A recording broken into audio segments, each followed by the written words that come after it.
그래, 우리 목사님 방금 말씀하셨듯이 이게 뭐 세계관이라고 하는 것은 생각의 문제 이전의 영의 문제입니다. 영의 문제라고 하는 건 뭐냐면 영이라고 하는 건 여러분 우리의 생각을 타고 들어오는 겁니다. 생각을 타고 들어오지 우리가 아무런 생각도 하고 있지 않은데 어떤 영이 우리 안에 역사하는 그런 건 일어나지 않습니다. 그러니까 우리의 하나님 우리를 창조하셨을 때 영과 혼과 육을 만드셨는데 우리의 혼이라고 하는 게 생각이죠. 우리의 생각이 컨트롤 타워입니다. 생각이 컨트롤 타워이기 때문에 그 생각이 어떤 생각을 하느냐에 따라서 이런 영의 지배를 받기도 하고 성령의 지배를 받기도 하고 그것을 결정하는 것은 결국 영입니다. 결국 영이라서요. 올바른 생각을 가지는 것은 너무너무 중요합니다. 성경적인 생각을 가지는 건 너무너무 중요합니다. 올바른 생각, 성경적인 생각을 가져야 사실은 성령께서 우리 안에 역사하시게 되는 거고요.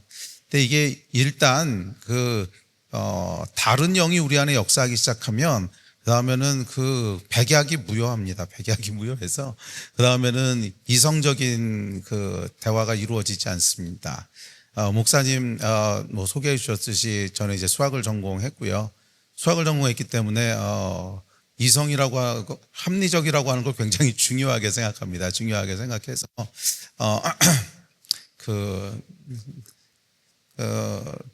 근데 이게 영이 다르잖아요. 그러면 아무리 합리적인 얘기를 해도 그게 소용이 없더라고요. 아무리 합리적인 얘기를 해도 제가 일전에 미국의 집회를 갔다가 한 부목사님을 이제 제 호텔까지 라이드 준다고 그래서 한 부목사님 호텔까지 라이드를 주셨는데 뭐 호텔에 가는 길에 이 얘기 저 얘기 하다가 좀 잘못 알고 계신 게 있어서 제가 이제 젊은 목사님한테 쭉 이렇게 설명을 해드렸어요. 그랬더니 이분이 처음에는 아이 그럴 리가 없다고 자기 생각이 맞다고 막 그러시다가 그래서 결국엔 이제 호텔 주차장에 차를 세워놓고 한 3시간을 얘기를 했습니다. 3시간을 얘기를 하면서 제가 이제 조목조목 이렇게 증명을 해드렸어요.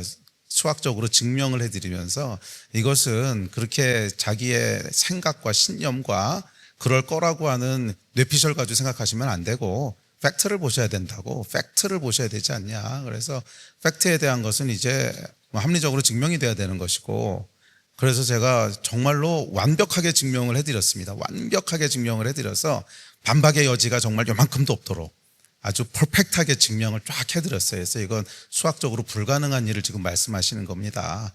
이건 수학적으로 절대로 일어날 수 없는 일입니다. 그렇게 증명을 해드렸더니 이분이 이렇게 보더니 그렇네요. 그러시더니 에이 그래도 그럴 일은 없습니다. 그러고 가셨어요.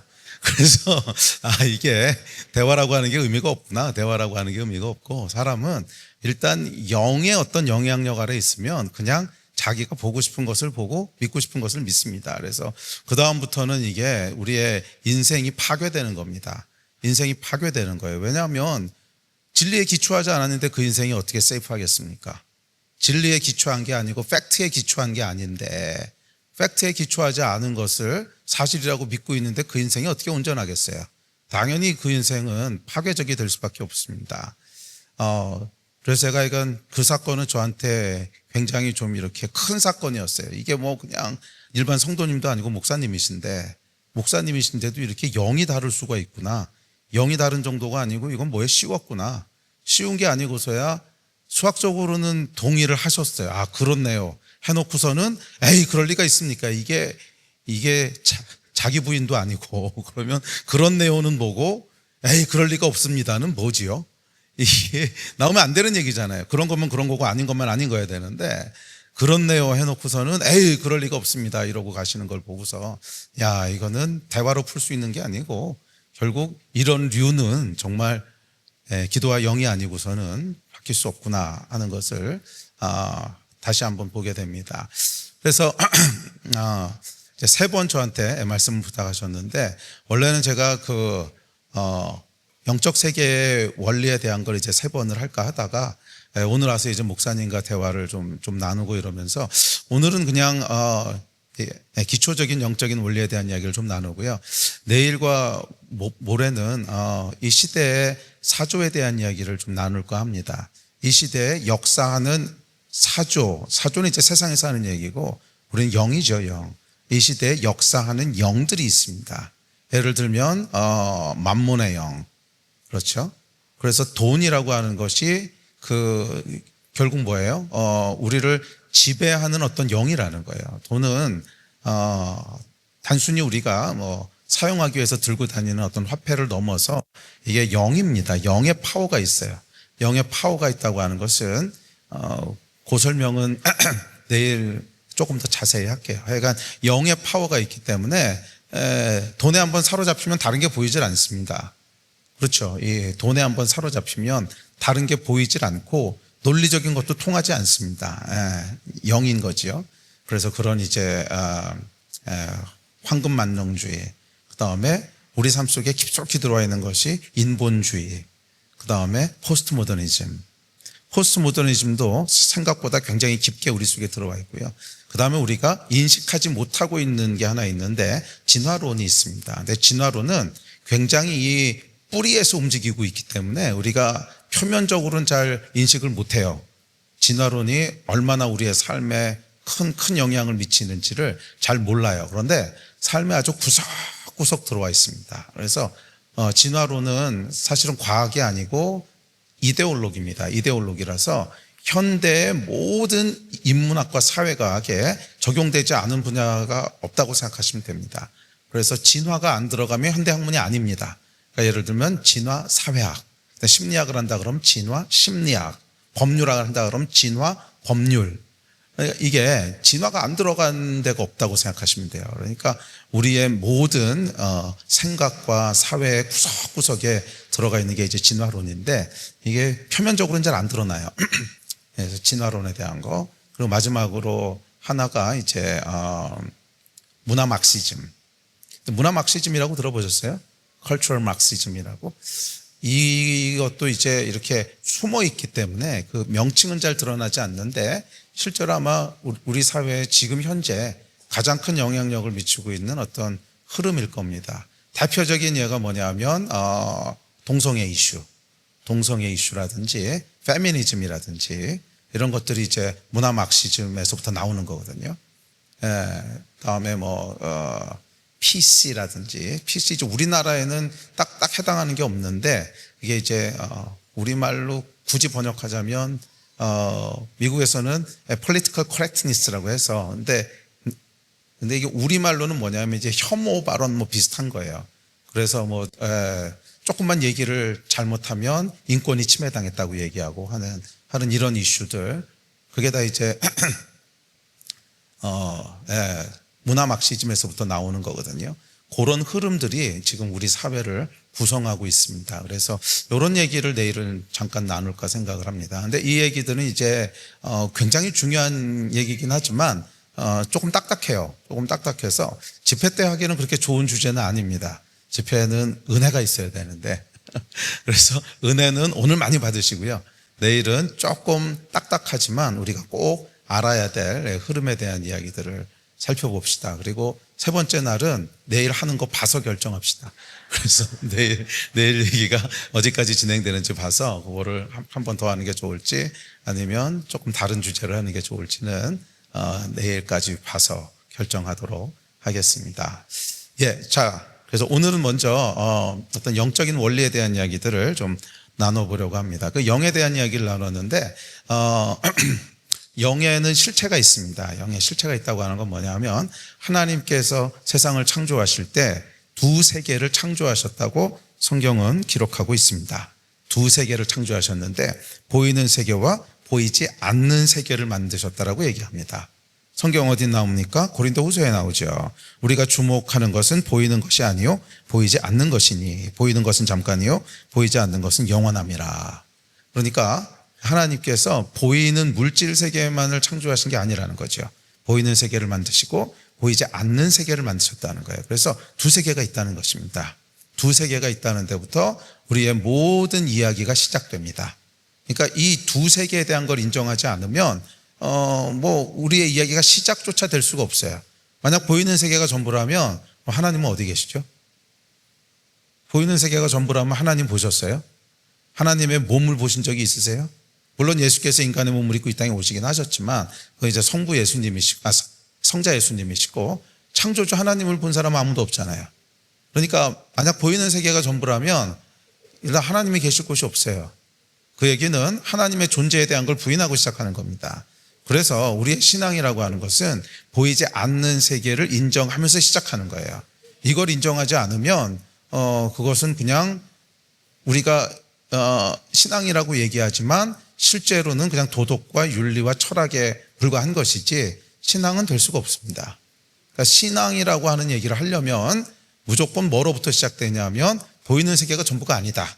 보이지 않는 세계가 있다라고 하는 것을 인정해야만 돼요. 그걸 인정하지 않으면 미안하지만 불신자입니다. 그렇죠. 뭐 하나님이 안 계시다는 건데 그게 어떻게 신자겠어요.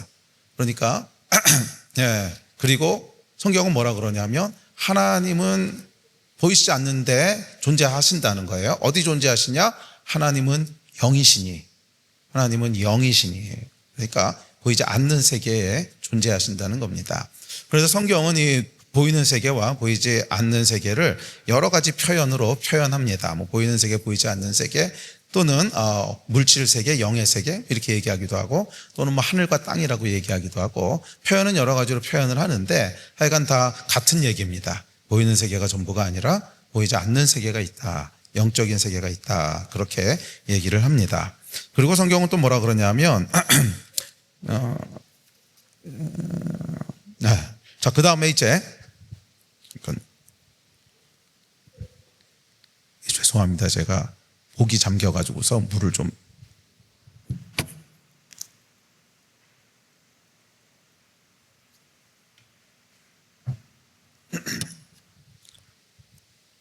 자, 그리고 하나님께서 이제 사람을 창조하시는데 사람은요 아주 독특한 존재로 창조됐습니다. 아주 독특한 존재로 창조됐는데 어떻게 창조됐냐면 두 세계에 다 속한 존재로 창조하셨어요. 다른 어떤 피조물도 두 세계에 다 속한 피조물은 없어요. 한쪽에만 속해 있어요.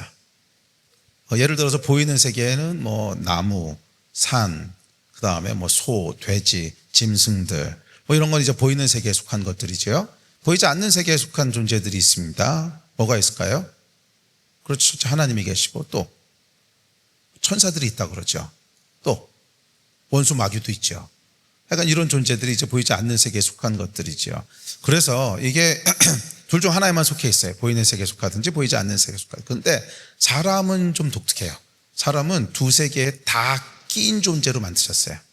그래서 하나님이 사람을 어떻게 창조하셨다고 그러냐면 창세기에 보면 여호와 하나님이 땅의 흙으로 사람을 지으시고 생기를 그 코에 불어넣으시니 사람이 생명이 된지라. 그렇죠? 그러니까 흙으로 지으셨다고 하는 건 뭐냐면 보이는 세계의 재료를 가지고 우리 몸을 만드셨다는 거예요.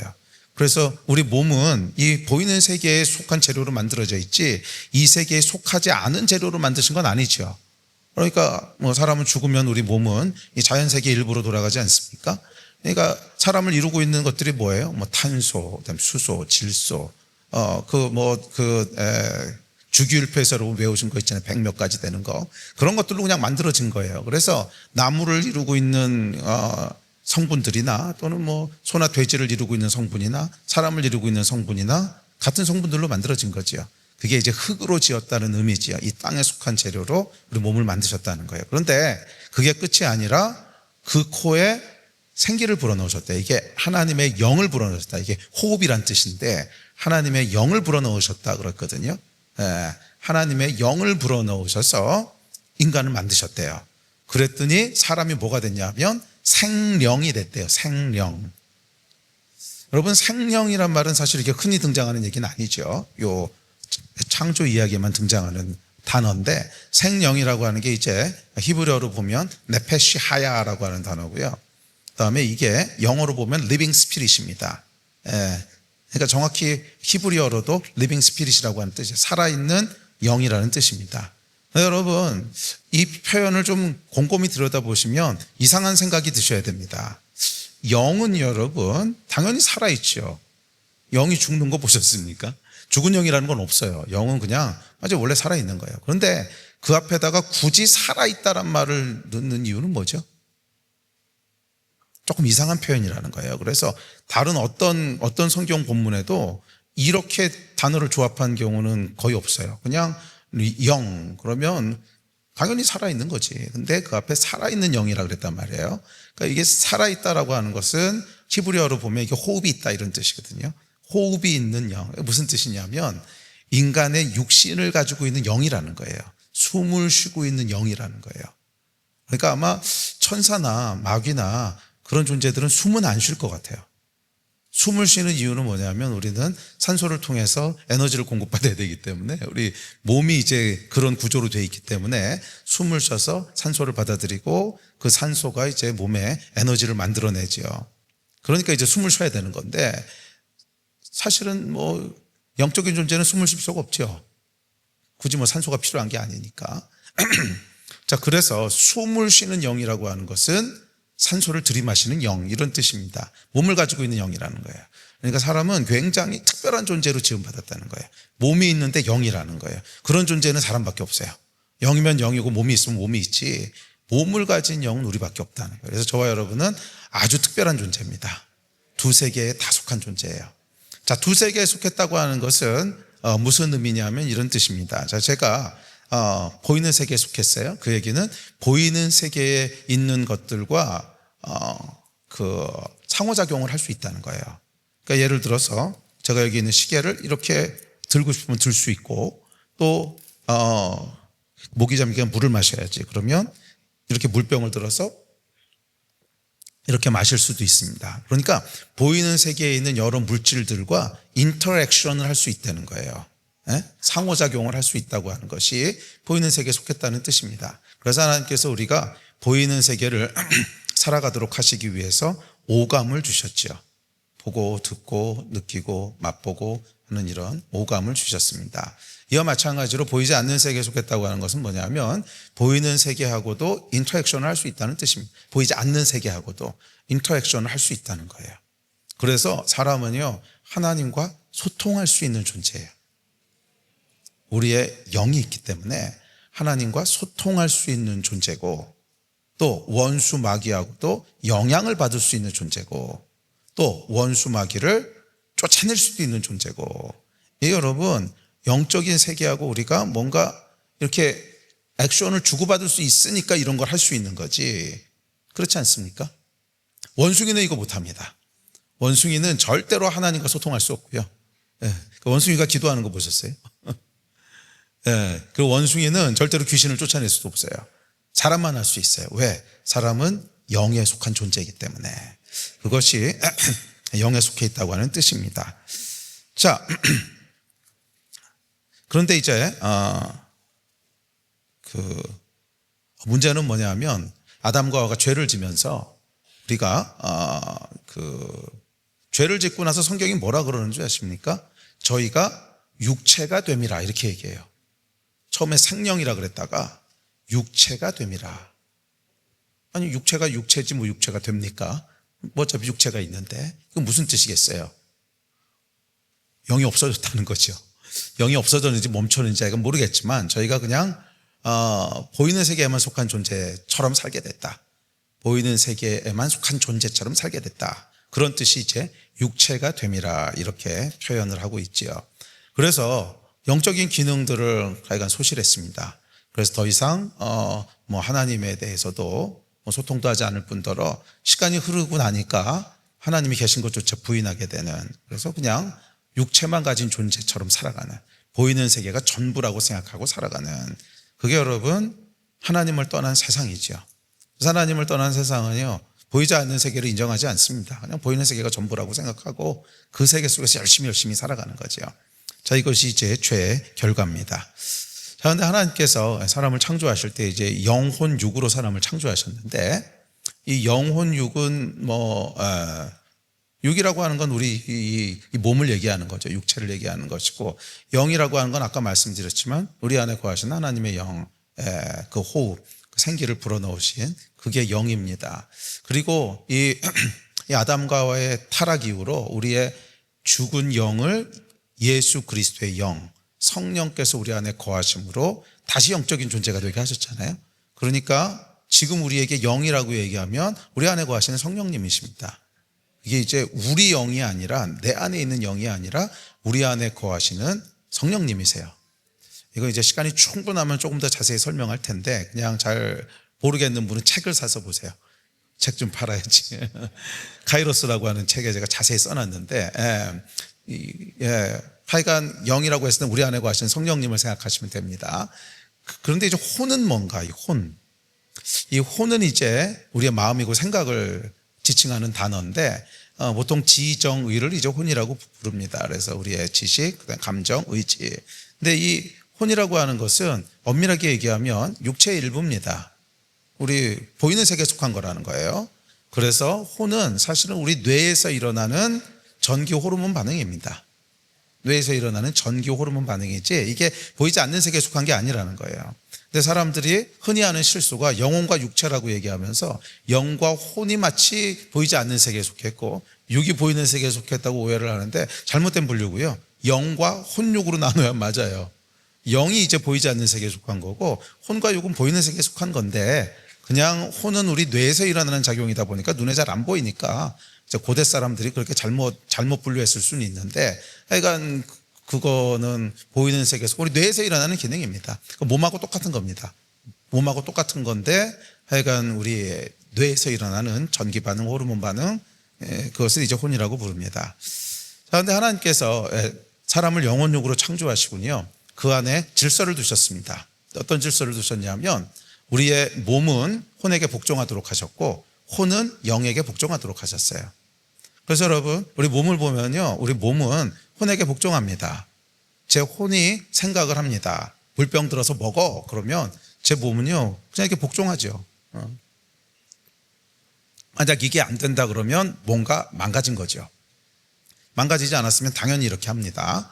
그와 마찬가지로 우리의 혼은 영에게 복종하도록 만드신 거예요. 그게 원래 하나님이 창조하신 질서입니다. 이게 창조하신 질서인데 죄는 뭐냐면 이 질서가 깨진 거예요. 이 질서가 깨져서 육체가 혼에 대해서 반란을 일으킨 거고 똑같이 우리의 혼이 영에 대해서 반란을 일으킨 거예요. 그것이 죄다라고 뭐 제가 얘기한 게 아니고 중세의 유명한 신학자였던 토마스 아퀴나스가 이제 그렇게 얘기를 했습니다.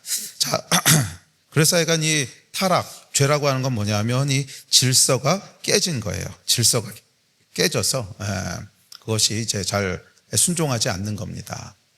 그래서 이 질서가 깨진 현장을 사실 우리가 보면서 살고 있어요. 근데 잘 느끼지 못하는 거지. 자, 예를 들면 이런 겁니다.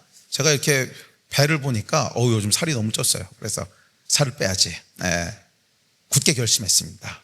제가 제 혼으로 굳게 결심을 했어요. 그런데 밤에 집에 들어갔더니 우리 아들들이 밤에 라면을 끓여 먹는 거야. 이것도 못 참지요. 그래서 밤에 라면을 막 먹어요. 너무 맛있게 먹어요. 자, 그러면 여러분 살을 빼겠다는 내가 난가 라면을 먹고 있는 내가 난가? 어느 게 진짜 난 것 같으세요? 이게 벌써 우리 안에 뭔가 분열이 일어난 거예요. 내 혼은 분명히 뭐라고 생각하고 있냐면 먹지 마, 안 먹을 거야 라고 명령을 내리는데 육은요 반란을 일으킨 거예요. 먹어. 그 냄새를 어떻게 참어. 그러니까 이게 육이 혼의 생각에 반란을 일으킨 거죠. 그러니까 이 라면을 먹고 있는 것이 정확한 타락의 현장을 보고 계신 겁니다. 그러니까 죄가 지배하는 현실을 보고 계신 거예요. 이게 동의가 안 되시는 분이 있을지 모르겠는데 그래서 성경에 보면 뭐라 그랬습니까? 구원받은 자의 성령의 열매 중에 절제가 있잖아요. 절제가 뭐냐면 셀프 컨트롤. 그러니까 우리가 그 다음에 하나님 나라에 가게 되고 그래서 더 이상 죄가 없게 되면 우리는 굉장한 절제형 인간이 될 겁니다. 우리의 혼이 생각하는 대로 육체가 그대로 움직이는. 근데 지금은 그대로 움직이지 않아요. 내 혼이 아무리 이렇게 해야지 그래도 육체에 그냥 정욕들이 막 있기 때문에 내가 하지 말아야지 그런데 막 먹기도 하고 이렇게 하면 안 돼. 그런데 육신의 정욕에 끌려가지고 죄를 짓기도 하고 그러잖아요. 그러니까 실제로 우리의 육체가 우리 혼에 대해서 불순종하고 있단 말이에요. 그런데 그 원인이 뭐냐면 우리의 혼이 영에 대해서 성령께 대해서 그렇게 하고 있는 거예요. 불순종을 하고 있기 때문에 그 질서가 붕괴된 것이 이제 죄다, 타락이다 이렇게 토마스 아퀴나스가 얘기했습니다. 물론 라면 얘기는 제가 한 거고요. 뭐 중세 때 사람이 라면 얘기했을 리는 없고. 자, 그런데 여러분 이 질서가 잘 되세요? 안 되죠. 영과 혼과 이렇게 딱 질서정연하게 움직이면 얼마나 좋겠어요. 근데 이게 잘 안 됩니다. 혼이 영에 다스리심에 잘 복종이 안 되지요. 마땅히 해야 될 생각만 하는 것도 아니고 마땅히 느껴야 될 감정을 느끼는 것도 아니고 막 지 마음대로 우리 혼이 움직이지 않습니까? 이게 왜 안 될 것 같으세요? 안 되는 이유가 있습니다. 안 되는 이유는 뭐냐면 영이 약해서 그런 거예요. 영이 약해서. 이해가 되세요? 이게 여러분 혼이 강하잖아요. 그 얘기는 뭐냐면 이 절제력이 강한 거죠. 그러면 육체도 뭐 육체의 생각들이 있지만 혼의 생각에 핵은 복종을 하죠. 꼼짝 못하고. 근데 혼이 약해요. 그래서 의지도 약하고 뭐 되는 것도 되는 거고 안 되는 것도 안 되는 거고 그럼 이제 육체가 지 맘대로 막 놀지 않습니까? 이거하고 똑같이 우리의 혼과 영의 관계도 마찬가지라는 거예요. 우리의 영이 약하면 우리의 혼이 그냥 지 맘대로 움직이게 됩니다. 그래서 결국 우리가 어떻게 영적인 삶을 사느냐, 영이 강해져야 되는 거예요. 아멘. 영이 강해져야 되는 거예요. 영이 강해진 여러분 되시기를 주의 이름으로 축복합니다. 이 영이 강하다는 표현을 썼는데 그게 사실은 그냥 성령 충만하셔야 된다는 얘기예요. 그러니까 쉽게 얘기하면 성령 충만해야 된다는 얘기인데 그 표현을 제가 그냥 살짝 다른 표현을 써봤습니다. 왜냐하면 성령 충만이라 그러면 너무 익숙해지셔가지고서 그 단어가 잘 먹히질 않아요. 그래서 조금 생각해 보시도록 하려면 새로운 단어들을 쓰는 게 좋을 것 같다. 그래서 제가 그냥 영이 강해야 된다 이런 새로운 단어들을 이제 썼는데 이단이 아니고요. 그냥 성령 충만해야 된다는 얘기를 그렇게 표현을 한 겁니다. 하여간 영이 강해지셔야 돼요. 네, 그래서 성령 충만하다고 하는 것은 맞아요. 영이 강한 겁니다. 성령께서 우리를 지배하고 다스리시는 걸 얘기하는 거잖아요. 성령께서 우리의 생각도 우리의 삶도 통치하시는 게 성령 충만한 거잖아요. 그래서 영이 강해져야 됩니다. 자, 세 종류의 사람이 있습니다. 영적인 사람이 있고요. 혼적인 사람이 있고 육적인 사람이 있습니다. 그게 어느 게 가장 강하냐에 따라 결정돼요. 집에서도 여러분 헤게모니를 잡고 있는 사람이 있습니다. 아빠가 헤게모니를 잡고 있는 집안도 있고요. 엄마가 헤게모니를 잡고 있는 집안도 있고 아이들이 헤게모니를 잡고 있는 집안도 있습니다. 어떻게 아냐 하면 외식할 때 누가 결정하느냐를 보면 알아요. 네. 우리 저녁 먹으러 나가자 그러면 누가 고르십니까? 오늘 뭘 먹을지를. 이게 이제 그 집안의 헤게모니를 잡고 있는 거죠. 자, 그렇듯이 우리 몸에도요 헤게모니를 잡고 있는 게 있습니다. 우리 혼이 헤게모니를 잡고 있는 사람, 영이 헤게모니를 잡고 있는 사람, 육이 헤게모니를 잡고 있는 사람이 있습니다. 자, 먼저 육이 헤게모니를 잡고 있는 사람이 있어요. 육에 속한 사람. 이 사람은 어떤 사람이냐면 육신이 모든 것을 결정합니다. 그러니까 육신의 어떤 원함, 육신의 정욕, 식욕, 성욕, 하여간 그런 것들이 모든 결정권을 다 가지고 있어요. 이 사람의 삶은 이 개판이겠죠. 그렇지 않습니까? 그냥 본능대로 사는 거 아니에요. 본능대로 사는 겁니다. 그래서 이런 사람을 뭐라 그랬냐면 성경 베드로 후서에 보면 이 사람들은 본래 잡혀 죽기 위하여 난 이성 없는 짐승 같아서. 성경이 짐승 같은 놈이라고 얘기합니다. 그러니까 육이 가장 강한 사람은 짐승 같은 놈이라는 거예요. 이것은 욕이라기보다는 정확한 표현입니다. 짐승들은 어떻게 살지요? 그냥 본능대로 사는 거죠. 배고프면 잡아먹습니다. 잡아먹을 때 사슴도 잡아먹고 기린도 잡아먹고. 그런데 이게 조금만 혼만 좀 생각을 해도 아유 얘를 잡아먹으면 그 어미가 얼마나 속상할까. 또는 어미 그 사슴을 잡아먹어요. 그러면 아유 저 새끼는 어떡하나 이런 생각을 하면 못 잡아먹을 거 아니에요. 그런데 그런 생각이 없습니다. 그냥 배가 고프기 때문에 먹는 거죠. 이게 본능대로 사는 거죠. 그러니까 짐승은 본능대로 삽니다. 화가 나면 때리고 배고프면 잡아먹고 그런 게 이제 짐승의 삶이듯이 사람도 육이 가장 강하면은요 그것하고 별로 다르지 않다는 거예요. 화가 나면 때리고 갖고 싶으면 뺏고 그렇게 산다는 거예요. 자, 그래서 육신의 욕구는요, 현저하다 그랬어요. 갈라디아서에 보면 육신의 일은 분명하니 곧 음행과 더러운 것과 호색과 우상숭배, 주술, 원수 맺는 것, 분쟁, 시기, 분냄, 당짓는 것, 분열함과 이단과 투기와 술 취함과 방탕함과, 자, 이런 게 육신의 생각이래요. 그러니까 육이 가장 강한 사람은 이렇게 산다는 겁니다. 그런데 이제 교회 안에요, 이런 사람들이 그렇게 많지는 않습니다. 이 사람들은 주로 어디 있냐면 교도소에 있습니다. 그렇게 해서 여러분, 육신의 정욕대로 사는데 뭐 사회에서 정상적인 생활이 되겠어요? 그러니까 당연히 이런 사람들은 사회에서도 정상적인 생활이 안 되기 때문에 뭐 대부분 교도소에 가 있습니다. 근데 이제 교회 안에 제일 많은 부류의 사람들이 누구냐면 혼이 강한 사람들이에요. 혼이. 영이 강해야 되는데 혼이 강한 게 이제 교회 안에 가장 많은 부류고, 그게 이제 교회가 어지러워지는 이유입니다. 교회는 영이 강한 사람들이 많아야 되는데 이게 이제 혼이 강한 사람들이 많으면 교회가 어려워지는 거죠. 자, 혼이 강하다고 하는 건 뭐냐면 이 시편에 보면 복 있는 사람은 악인의 꾀를 따르지 않는데요. 또 전도서에 보면 내가 깨달은 것은 오직 이것이라 곧 하나님은 사람을 정직하게 지으셨으나 사람이 많은 꾀를 낸 것이라. 이 꾀에 당하는 히브리어는 히좌본이라고 하는 단어인데 이건 뭐냐면 정신적인 계략, 전략 이런 뜻입니다. 그러니까 혼의 기본적인 기능은 뭐냐면 나에게 유리한 거를 찾는 거예요. 그게 혼의 기본적인 펑션입니다. 뭐가 나에게 가장 유리하지? 뭐가 나에게 가장 이익이 되지? 혼은요 그냥 본능적으로 이걸 찾는 거예요.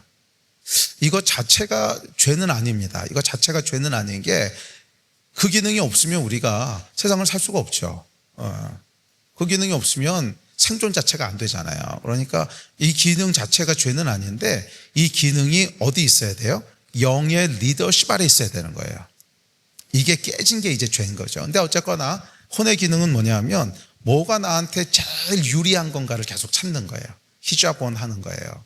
그게 기본적인 혼의 기능입니다. 뭐가 나에게 최선이지? 이런 것들. 그래서 이 혼이 강한 것은 여러 가지 모습으로 나타납니다. 여러 가지 모습으로 나타나는데 첫째는 자존심이 강한 모습으로 나타나기도 하고요. 또 자아가 세게 고집이 센 모습으로 나타나기도 하고 뭐 그렇습니다. 이것을 보통 사람들이 자아가 강하다 그러죠. 근데 이 자아가 강한 사람들의 대표적인 특징은 뭐냐면 기도를 잘하지 않아요. 그러니까 혼이 강한 사람들의 대표적인 특징은 기도를 잘하지 않습니다. 기도를 좋아하지 않아요. 그러니까 기도는 누가 하냐 하면 혼이 약한, 그러니까 연약한 사람만 해요. 잘 생각해 보십시오, 여러분. 사람은요, 자기가 할 수 있다고 생각하면 기도하지 않습니다. 뭐 예를 들어서 제가 형제님에게 제가 목마른데 물 한 병만 갖다 주시겠어요? 그러면 형제님이 주여 제가 물을 갖다 드리게 해주십시오 이렇게 기도 안 하십니다. 그냥 가서 물 갖다 주시죠. 왜? 할 수 있으니까.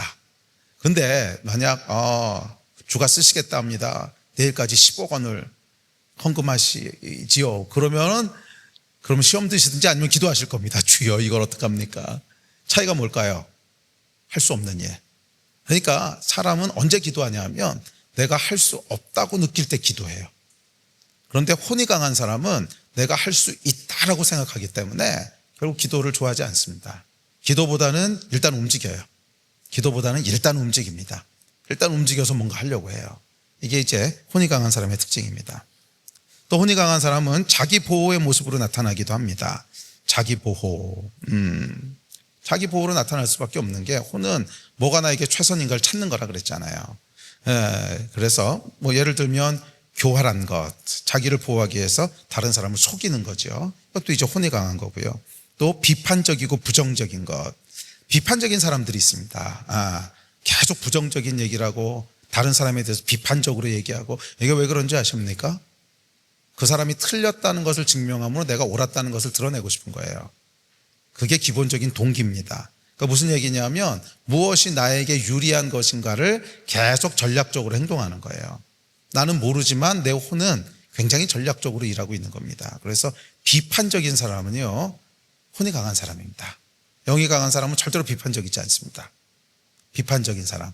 계속 다른 사람에 대해서 비판적이고, 장점보단 약점 먼저 얘기하고, 좋은 것보단 나쁜 거 먼저 얘기하고, 또 상황에 대해서 될 것보다 안 될 것 먼저 걱정하고, 이게 이제 다 혼의 작용입니다. 이게 영의 사람들은 그렇지 않아요.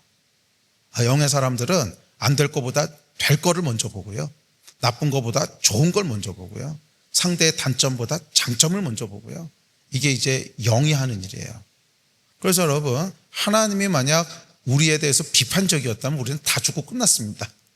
하나님께서 우리의 그 수많은 단점에도 불구하고 우리의 그 조그마한 거 잘하는 거 하나를 가지고 하나님이 기뻐하시고 칭찬하시고, 그래서 우리가 살아있는 거 아닙니까? 이게 영이거든요. 이게 영입니다. 근데 이 우리의 혼은 그거하고 반대로 움직여요. 그래서 뭐 100개를 잘하다가도 하나 좀 서운하게 하면 그거를 이제 계속 침소봉대해 가지고서 비판적이 되고, 원수 삼고, 당짓고, 시기하고 질투하고, 아까 성경에서 얘기한 거잖아요. 정확히 혼의 작용입니다. 정확히 혼의 작용. 그 다음에 이기적인 거, 당연히 혼의 작용이고요. 그 다음에 상처받기 싫어서 마음의 문을 딱 닫고 열지 않는 거, 그것도 이제 혼의 작용입니다. 자기를 보호하기 위해서 계속 그러는 거거든요. 또 쉽게 삐지는 거. 이 쉽게 삐지는 사람들이 있습니다. 저희 교회에서는 자라족이라 그러는데, 자라가 이게 이렇게 한번 뒤집어지면 못 일어나거든요. 그래서 한번 삐져서 뒤집어지면 못 일어나요, 그냥. 그런 사람들이 있어서 자라족이라고 하는데, 이것도 이제 다 혼의 작용입니다. 이게 다 자기를 보호하기 위해서 나타나는 현상들이고, 그 다음에 또 자기 애가 있습니다. 자기 연민. 이 대표적인 혼의 작용 중에 하나가 뭐냐면, 자기를 항상 피해자로 보는 거예요.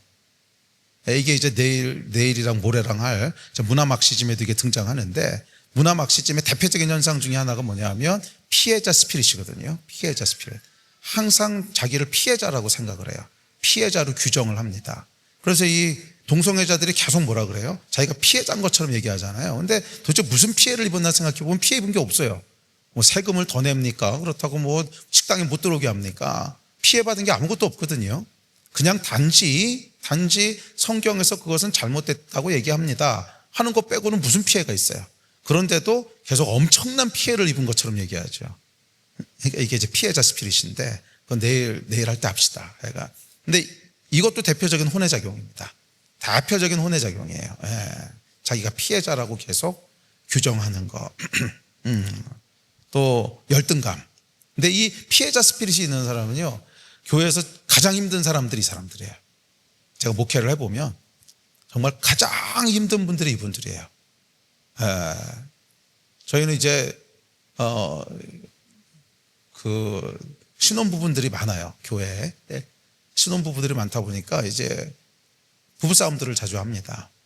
그럼 부부싸움을 해보면 이걸 이제 뭐 상담을 해가지고 이제 해결을 시키려면 서로 자기가 잘못한 걸 인정하고, 그렇게 해야 이제 화해할 수 있는 포인트를 찾는데, 항상 보면 부부가 싸우면요, 서로 피해자예요. 내가 완벽히 피해를 입었고 쟤는 악마야. 근데 또 이쪽 가서 얘기해 보면 내가 완벽히 피해를 입었고 저쪽이 악마야. 이게 이제 대표적인 혼의 작용입니다. 자기가 피해자라고 규정하는 거예요. 이거는 약이 없습니다. 이거는 백약이 무효해요. 근데 여러분, 사람이요, 어떻게 맨날 피해만 입고 살겠습니까? 이 죄인들이 사는 곳이기 때문에 뭐 내가 한 10번 피해를 봤으면 나도 한 5번은 피해를 줘요. 나도 누군가에게 피해를 받고 피해를 주고, 그게 이제 타락한 세상의 슬픈 현실인데, 그러면 나도 피해를 줬으니까 그 부분에 대해서 이제 회개하고, 그렇게 해야지 이제 그 다음 단계로 나갈 수 있는데, 계속 자기가 피해자면 해결이 안 되죠. 이것도 혼의 작용입니다. 또 열등감. 그래서 뭐 슬프다, 더 잘할 수 있었는데 계속 이 생각하고 있는 사람도 이게 혼이 움직이는 겁니다. 영은요, 그런 생각하지 않습니다. 이게 다 혼이 움직이는 거예요. 그 다음에 집착. 사람이나 포지션 뭐 이런 것들의 집착도 다 혼이 하는 일들입니다. 자, 이게 모두 자아가 강한 혼에 속한 사람들의 특징입니다. 자, 마지막으로 영에 속한 사람이 있는데, 영에 속한 사람은요, 영이 가장 강해서 모든 헤게모니를 잡고 있는 거예요. 그래서 영에 속한 사람의 특징은 뭐냐면 영이 우리의 삶을 다스리는 거예요. 그래서 영이 가장 강하다고 하는 그 특징은 뭐냐면 어떤 은사적인 것이 아니라 순종에 대한 거예요. 성령께 순종하는 거, 그게 영이 강한 겁니다. 성령 충만하다고 하는 것은 여러분, 많은 분들이 오해를 하세요.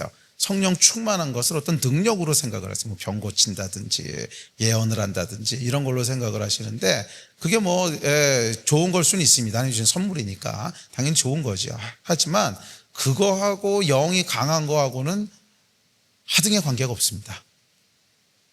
이건 그냥 은사예요. 그래서 뭐 실제로 보면 예수 믿자마자 은사 받는 사람들도 있거든요. 진짜 초신자인데 예수 간 믿었는데 성령 받으면서 뭐 병 고치는 은사가 생겨, 이런 사람들이 있어요.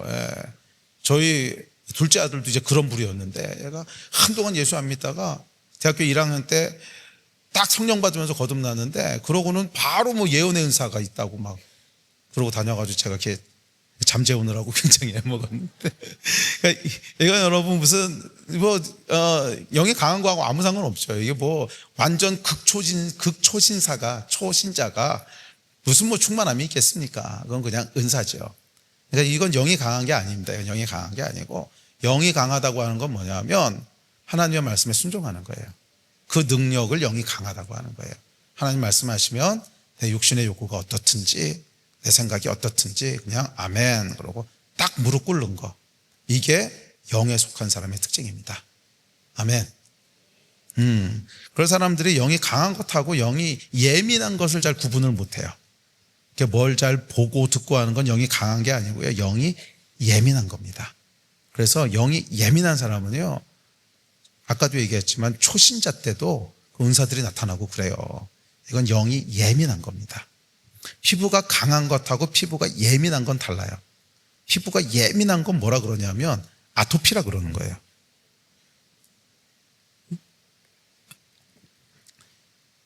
영이 예민한 건 뭐라고요? 아토피라고, 아토피. 그러니까 그거하고 영이 강한 거하고는 다른 거예요. 영이 강한 거하고는 다른 거예요. 그래서 이렇게 영이 선천적으로 예민한 사람들이 있더라고요. 아마 그런 분들은 예수 안 믿었으면 무당되셨을 거예요. 예수 안 믿었으면 무당되셨을 거예요. 근데 제가 아는 목사님 한 분이 그러시더라고요. 자기는 정말 예수 안 믿었으면 무당됐을 거라고. 불신자 집안에서 태어나서 이제 중간에 예수 믿고 목사님 되신 분인데, 이분은 어렸을 때부터 그냥 귀신을 봤대요. 자려고 누우면 귀신이 왔다 갔다 하고, 그래서 자기 전에 귀신이랑 한참 얘기하고, 그럼 귀신이 내일 뭐 어쩌고 저쩌고 할 거라고 얘기하면 정말 그 다음날 보면 그런 거 일어나고, 어렸을 때부터 그냥 그러셨다는 거예요. 아주 시골 깡촌에서 자라신 분인데, 뭐 그러니까 이런 분들은 예수 안 믿었으면 무당 되셨겠죠. 뭐 제 얘기가 아니고 본인이 그러시니까. 이런 사람들이 있어요. 그거는 그냥 선천적으로 예민한 거지, 그거하고 영적인 거하고는 아무 상관이 없습니다. 영적인 것은 하나님의 말씀에 순종하는 게 영적인 거예요. 그게 가장 영적인 거예요. 하나님의 말씀 앞에 그 말씀이 어떤 것이든지 간에 딱 무릎 꿇는 거. 아멘. 딱 바라크하는 거. 그게 영적인 거예요. 아멘. 자, 영적인 분들 되시길 주의 이름으로 축복합니다. 자, 그렇다면 어떻게 영적인 사람이 될 수 있을까? 그게 이제 궁금한 거잖아요. 우리가 혼의 사람, 육의 사람이 아니라 어떻게 하면 영의 사람이 될 수 있을까? 자, 영의 사람이 되기 위해서는 솔루션은 굉장히 간단합니다. 영이 강해지시면 돼요. 영이 강해지시면 돼요. 근데 그러면 어떻게 하면 영이 강해질까? 영이 강해지는 원리는요, 우리 몸의 원리하고 상당히 유사합니다. 몸의 원리하고 상당히 유사해요. 왜냐하면 한 분 하나님이 창조하셨거든요. 우리 몸도 하나님이 만드셨고 영도 하나님이 만드셨어요. 그래서 여러분 소설이나 이런 책들도요, 저자가 같으면 그 안에 일관되게 흐르는 어떤 게 있죠. 그렇듯이 우리를 창조하신 분이 같은 분이세요. 우리 영도 만드시고 몸도 만드셨기 때문에 일관된 게 있습니다. 우리 몸의 원리를 잘 들여다보면 어떻게 하면 영이 강해질 수 있는지도 유추할 수 있습니다. 자, 예를 들어서 우리 몸이 강해지려면 어떻게 해야 되겠죠? 첫째, 운동을 많이 해야죠. 그러니까 몸을 많이 써야 된다는 거예요. 영이 강해지는 것도 마찬가지입니다. 영을 많이 쓰셔야 돼요. 영을 안 쓰고 그냥 가만히 묵혀두고 혼만 계속 쓰면은요, 그 혼이 강해지겠죠. 네? 그래서 잔머리 굴리면 안 돼요. 잔머리를 굴리잖아요. 꾀를 내잖아요. 그러면 뭐예요? 혼을 계속 쓰는 거거든요. 혼이 강해져요. 영을 계속 사용하셔야 돼요. 영을 어떻게 사용하는지 조금 이따 말씀드릴게요. 하여간 영을 계속 활성화시키셔야지, 영을 계속 사용하셔야지 혼을 사용하시면 안 돼요. 그래서 너무 생각 많이 하지 마세요. 너무 생각을 많이 하면요, 결국 혼의 사람이 됩니다. 결국 혼의 사람이 돼요. 생각을 좀 단순하게 하세요. 생각을 너무 복잡하게 하지 마시고요. 생각을 단순하게 하시고, 생각이 복잡하다고 하는 건 뭐냐면 내가 모든 걸 다 컨트롤하고 싶어 하는 거예요. 내 삶의 모든 거 다, 뭐 경제부터 시작을 해가지고 자녀 문제, 남편 문제, 무슨 문제 내가 다 컨트롤하고 싶어 하는 건데 그거 어차피 안 됩니다. 해보셔서 알잖아요. 그렇게 맘대로 되는 게 아니죠. 자녀도 맘대로 안 되고 남편도 맘대로 안 되고 내 건강도 내 맘대로 안 되고 이게 원래 안 되는 거예요. 그러니까 그거 너무 그렇게 생각 많이 하지 마시고요.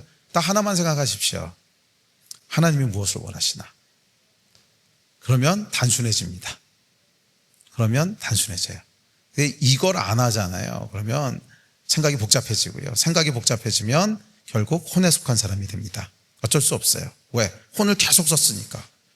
예를 들어서 제가 이 오른팔만 계속 쓰면서 왼팔이 강해지기를 기대하는 건 바보 같은 짓이죠. 오른팔을 계속 썼으면 오른팔이 강해지겠지, 왼팔이 왜 강해지겠습니까? 왼팔이 강해지려면 왼팔을 써야 되는 거죠. 혼을 계속 쓰면서 영이 강해지기를 바란다고 하는 것은 어리석은 생각이죠. 영을 사용하셔야죠. 그래서 약간 생각을 좀 단순하게 하십시오. 짧은 간증 하나 할까요? 제가 교회를 개척하고 한 5년쯤 지났을 때였던 것 같아요.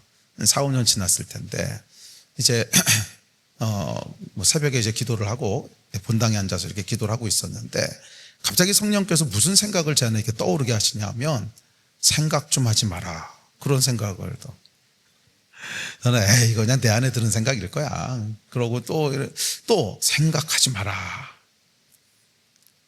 그때부터 시작해서 2년 동안을요, 기도하려고만 앉으면 생각하지 마라, 생각하지 마라, 생각하지 마라, 생각하지 마라.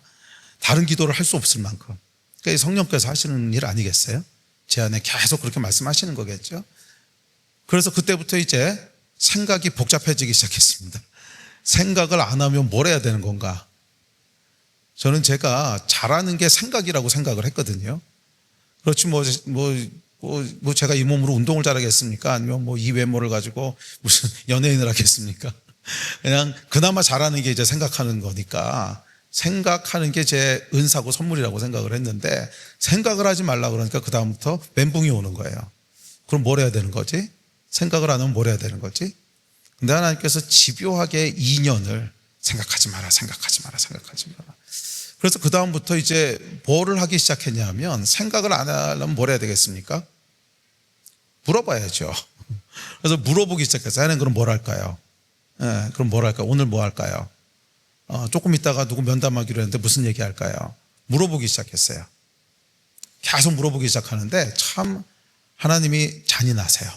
그렇게 생각하지 말라고 했으면 물어보면 대답이라도 잘해 주시면 참 좋을 텐데 아무 말씀이 없으세요.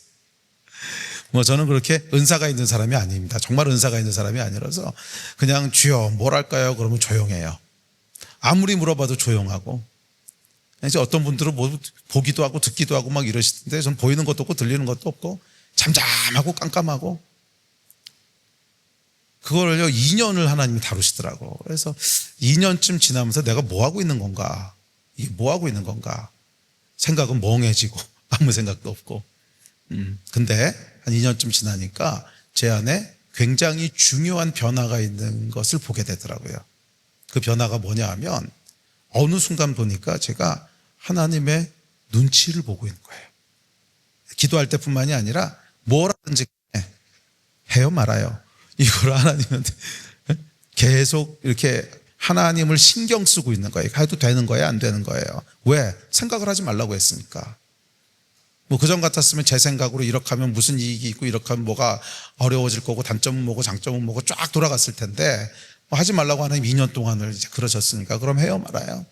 계속 눈치를 보게 되도. 근데 하나님이 원하셨던 게 바로 이 태도를 만드시는 거예요. 바로 이 태도를 만드시는 거예요.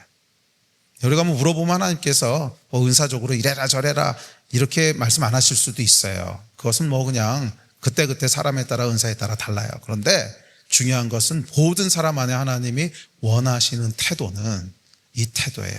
하나님께 묻는, 그리고 하나님께 순종하는, 순종하고 싶은 그 마음. 그게 하나님이 진짜 원하시는 거예요. 그래서 영적인 건 뭐냐면 단순해지는 거예요.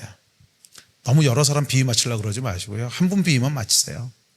하나님 비위만 맞추면 되지 여러 사람 비위 맞출 필요 없습니다. 그러면 인생이 심플하고 단순해집니다.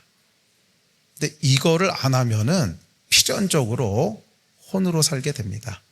계산하고 따지고 뭐가 유리한지, 이 얘기하면 그 다음에 나한테 어떤 불이익이 있고 어떤 이익이 있고 이거 따지게 되거든요.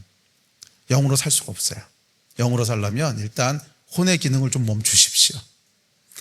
혼은 또 나중에 사용해야 될 때가 있습니다. 그렇다고 하나님께서 이거를 폼으로 들고 다니라 그러신 건 아니에요. 그래서 이제 혼도 사용돼야 될 때가 있는데 이 혼이 사용되기 위해서는 혼이요, 영 밑에 순종받는 훈련이 돼 있어야 돼요. 영 아래 순종하는 훈련이 돼 있어야 그 다음에 혼이 정상적으로 사용될 수 있지. 이게 훈련이 안 돼 있으면 혼이 막 지 맘대로 날뛸 텐데 그거 사용하면은 우리 인생이 파괴되겠죠. 그래서 하나님께서 훈련하세요. 저도 그렇게 2년 동안에 훈련하시고 난 다음에 뭐 다시 생각하도록 하셨어요. 생각하도록 하셨는데 그래도 하나님이 제 안에 빚어놓으신 게 뭐냐면 하나님의 권위 아래 항상 머무는, 내 혼의 생각보다도 하나님이 무엇을 원하시는지 먼저 묻는, 그리고 그것이 하나님이 기뻐하신 일이라면 내 혼의 생각이 무엇이든지 간에 그거 선택하는, 이게 먼저 훈련되어 있어야 돼요. 이게 먼저 훈련되어 있어야 돼요. 아멘이십니까? 예. 자, 그렇다면 이제 어떻게 우리의 영이 강해질 수 있는가, 이 얘기를 좀 하지요. 남은 시간 동안에 이 얘기를 좀 나눕시다. 영이 강해지기 위해서는 아까 말씀했듯이 우리 몸이 강해지기 위해서 운동 많이 해야 되고요. 그 다음에 또 뭐 해야 되죠? 좋은 음식을 먹어야죠. 쓰레기 같은 정크푸드를 계속 먹으면서 운동만 많이 한다고 해서 몸이 좋아지진 않아요. 몸이 좋아지려면 몸에 좋은 음식들을 먹어야 됩니다. 영도 똑같아요. 영에 좋은 음식을 먹어야 돼요. 하나님의 말씀은 내 영의 양식이라 그랬어요. 말씀을 먹지 않고 딴 걸 먹고 있는데 우리 영이 좋아질 리가 없습니다. 계속 내 몸에 쓰레기가 들어가는데 어떻게 몸이 좋아지겠어요? 우리 몸은 여러분 내가 먹은 것의 결과입니다. 그걸 이제 생물학에서는 그 동화작용이라고 하는데, 동화작용은 뭐냐면 예를 들면 제가 아까 저녁으로 소고기를 먹었어요. 그럼 이제 소를 먹잖아요. 그러면 그 소고기가 제 몸 안에 들어와서 이제 위에서 분해가 되고 소화가 되고, 그래서 그것이 각 세포로 들어가서 그 세포에 있는 세포질도 만들고 제 피부도 만들고 발톱도 만들고 그렇게 되는 거잖아요. 이걸 이제 동화작용이라고 그러는데, assimilation이라고 하는데, 동화작용, assimilation은 뭐냐면 분명히 이거는요 어제까지는 소였어요. 소의 몸이었어요. 그런데 그것이 제 입을 통해서 들어와서 어제까지는 소였던 물질이 지금 내 몸이 된 거죠. 이해가 되세요? 여러분들이 어제 만약 돼지고기를 드셨다 그러면 일주일 전까지는 그건 여러분이 아니었어요. 돼지였지. 근데 그 돼지였던 것이 지금 내 옆구리 살이 되는 거죠. 맞죠? 이걸 이제 뭐라 그러냐면 assimilation, 그러니까 동화작용이라 그래요. 내 몸으로 동화됐다 이거예요. 먹은 것이 내 몸이 됐다, 이런 뜻이죠. 자, 그러니까 여러분 우리가 우리 마음도 마찬가지입니다. 영도 마찬가지인데 좋은 걸 먹으면 그것이 영적인 어시밀레이션이 일어나는 겁니다. 그것이 제 마음이 되고 영이 되는 거예요. 그러니까 사람들은 어떻게 생각하냐면 내 마음이 따로 있고 안 좋은 것이 눈을 통해서 귀를 통해서 들어갑니다. 쓰레기 같은 것들이 막 들어가요. 들어가도 내 마음만 지키면 돼 이렇게 생각을 하는데 그거는 뭔가 잘못 생각하잖아요. 그 마음을 지키면 돼라는 생각은 뭐냐면 들어오는 거 따로 있고 내 마음은 따로 있다고 생각하는데 그게 아니고 들어오는 게 여러분 마음이 되는 거예요. 어시밀레이션. 들어가는 게 여러분 마음이 되는 거예요. 쓰레기가 계속 들어갔는데 마음이 쓰레기가 되지 딴 게 될 수가 없다는 거예요. 쓰레기가 계속 들어갔는데 내 마음은 다른 게 된다. 이런 건 안 일어난다는 거예요. 들어간 게 내 마음을 만드는 재료가 되는 거예요. 그래서 좋은 게 들어가지 않으면 절대로 건강한 영이 될 수가 없습니다. 그리고 성경은 뭐라 그랬냐면 하나님의 말씀이 양식이라고 했어요. 그러니까 하나님의 말씀을 먹지 않는데 내 영이 건강해질 길은 없어요. 절대로 없어요. 세상에 뉴스 보고 드라마 보고 영화 보고 심지어 음란물 보고 그러고 있는데 내 영이 어떻게 건강해지겠습니까? 비리비리비리 병드는 거죠. 응? 죄송합니다. 드라마 별로 안 좋아요. 드라마 그렇게 좋지 않습니다. 좋은 드라마, 세상에 좋은 드라마라는 건 없습니다. 악한 드라마와 더 악한 드라마만 있지 좋은 드라마라는 건 없어요. 이게 이제 내일 세상 사조에 대한 얘기 할 텐데 결국 그 안에는 세상 사조가 다 녹아있기 때문에 그것 통해서 계속 우리 안에 다른 영이 들어오는 겁니다. 다른 사조가 들어오는 거예요. 아니 그 사조들이 우리 안에 어떻게 들어왔겠어요? 당연히 그런 미디어를 통해서 들어온 겁니다. 당연히 미디어를 통해서 들어왔지 그게 어떤 경로로 들어오겠어요? 에? 드라마, 광고, 무슨 영화 그런 거 통해서 내 안에 계속 들어오는 거예요. 그렇게 해서는 절대로 영의 사람이 될 수가 없습니다. 영의 사람이 되려면 일단 좋은 음식을 드셔야 돼요. 하나님의 말씀. 그것 외에는 없어요. 하나님의 말씀. 그 말씀을 계속 드셔야 돼요. 자, 그 다음에 이제 많이 써야 돼요. 네? 운동을 해야 되는 거죠. 자, 그래서 영을 쓰는 행동들을 하셔야 됩니다.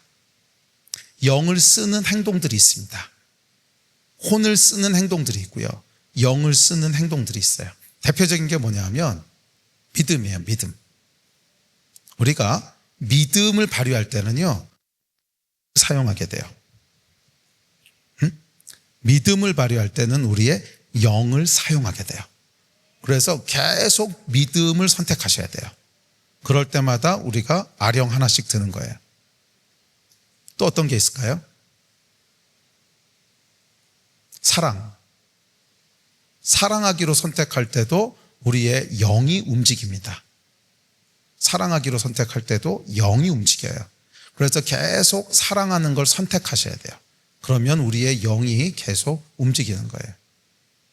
또 뭐가 있을까요? 2개 나왔으면 세 번째도 유추를. 그렇지, 소망. 믿음, 소망, 사랑 이런 것들이 사실은 우리의 영을 사용하는 행동들이에요. 뭐 3개만 있는 건 아니겠죠. 더 있겠지만 대표적으로 그런 것들이에요. 믿음, 그다음에 사랑, 소망 그런 것들을 선택하실 때 반대로 얘기하면 절망을 선택하시잖아요. 그러면 우리의 영이 죽습니다. 우리의 영이요 그냥 이렇게 비활성화돼요. 그리고 소망을 선택하실 때 우리의 영이 막 움직여요. 이건 아마 여러분 느낌상으로도 아실 거예요. 우리가 소망을 딱 선택하는 순간 내 안에 이런 밝은 그런 그 빛 그리고 또 열정, 기쁨, 감동 그런 게 움직이죠. 그게 뭐냐면 이제 영이 움직이기 시작하는 거거든요. 그러나 절망을 선택하면 어떻게 해요? 어두움. 그 다음에 무기력함. 그러니까 이게 이제 영이 다 이렇게 디액티베이트 되는 거예요. 디액티베이트. 그러니까 여러분의 영을 계속 사용하셔야 됩니다. 자, 오늘은 그 중에서 믿음에 대한 이야기만 한두 가지 살펴보고 기도합시다. 믿음을 사용할 때마다 어떻게 된다고요? 우리의 영이 움직여요. 그리고 그것을 반복해서 사용하게 되면 영이 강해집니다. 자, 믿음에는 이제 몇 가지 종류가 있는데 그 중에 오늘 다 살펴볼 수는 없고 시간 관계상 시간은 충분히 주셨는데요. 제 목 상태상 이걸 다 살펴보면 내일 설교가 없을 것 같아요. 그래서 목을 조금 보호해야 되기 때문에 그 중에 두 가지만 살펴봅시다. 첫 번째는 뭐냐면 산을 옮기는 믿음이 있습니다. 뭐라 그러셨냐면 오직 믿음으로 구하고 조금도 의심하지 말라. 의심하는 자는 마치 이게 아니고요. 잠깐만요. 예. 그러므로 이르시되 너희 믿음이 작은 까닭이냐? 진실로 너희에게 이르노니 만약 너희에게 믿음이 겨자씨 한 알만큼만 있어도 이 산을 명하여 여기서 저기로 옮겨지라 하면 옮겨질 것이요 또 너희가 못할 것이 없으리라. 이렇게 말씀하셨거든요. 그러니까 믿음은 산을 옮긴다는 거죠. 자, 그 유대인들이 가지고 있는 어떤 세계관이 있습니다. 세계관 중에 하나가 뭐냐면 보이는 세계는 보이지 않는 세계, 그림자라고 하는 생각입니다. 제가 2012년도에 안식년을 하면서 이스라엘에 한 몇 개월 가 있은 적이 있어요. 가 있으면서 그때 그 유대인 랍비랑 한 몇 개월을 같이 지낸 적이 있습니다. 그러니까 그분이랑 같이 지내려고 일부러 가 있었던 건데, 이제 미국 분이에요. 미국 분이신데, 이분이 이제 미국에서 알리아를 해가지고서 이제 그 땅으로 돌아가셔서 자기 아들을, 이분이 이제 크리스찬이세요. 자기 아들을 유대인 랍비 학교에다 보냈어요. 근데 원래 이게 크리스찬은 못 들어가게 돼 있는데 몰래 보내셨어요. 그래서 이 아들을 이제 랍비 교육을 받으면서 크게 해서 그 아들이 이제 어른이 됐어요. 그래서 그 아들이 목사가 됐는데, 그러니까 아마 이 랍비 출신 목사로는 거의 유일하지 않을까 싶은데, 그래서 이제 그분이 뭐 저보다 나이가 훨씬 어린데, 그래도 제가 유대인들이 어떻게 생각하는지 궁금해가지고서 거의 한 두 달 정도를 매일 만났어요. 매일 만나서 이제 아침마다 성경 토론하고 궁금한 거 물어보고, 저한테도 굉장히 유익한 시간이었습니다. 아주 유익한 시간이었는데, 그때 이제 발견했던 재미있는 것 중에 하나가, 이 사람들은 보이는 세계는 보이지 않는 세계의 그림자로 인식을 하는구나. 그리고 실제 성경에 보면 이런 얘기가 있죠. 그들이 섬기는 것은 하늘에 있는 것의 모형과 그림자라. 모세가 장막을 지으려 할 때 지시하심을 얻은 것 같으니 이러므로 삶과 모든 것을 산에서 내게 보이던 본을 따라 지으라. 그러니까 보이는 것은 근데 물론 이거 이제 성전에 대한 얘기긴 한데, 보이는 성전은 보이지 않는 성전이 하늘에 있고 그것의 그림자라는 거예요. 모형과 그림자라. 근데 이것을 조금 더 확장해서 이 땅에 보여지는 것이 전부 다 그렇다는 거예요. 하늘에 있는 것의 그림자라는 거예요. 모형이라는 거예요. 그래서 예수님도 뭐라 그러셨냐면 하늘에서 묶으면 묶이고 풀면 풀리고 그러시잖아요. 그러니까 이게 여러분 그림자 원리잖아요. 본체가 풀리면 여기도 풀리고 본체가 묶이면 여기도 묶이고. 자, 여기 보면 제 그림자가 여기 이렇게 있습니다. 그런데 아내가 이제 전도사님한테 이렇게 나오셔서 제 몸에 손대지 마시고 그림자를 한번 옮겨 보십시오.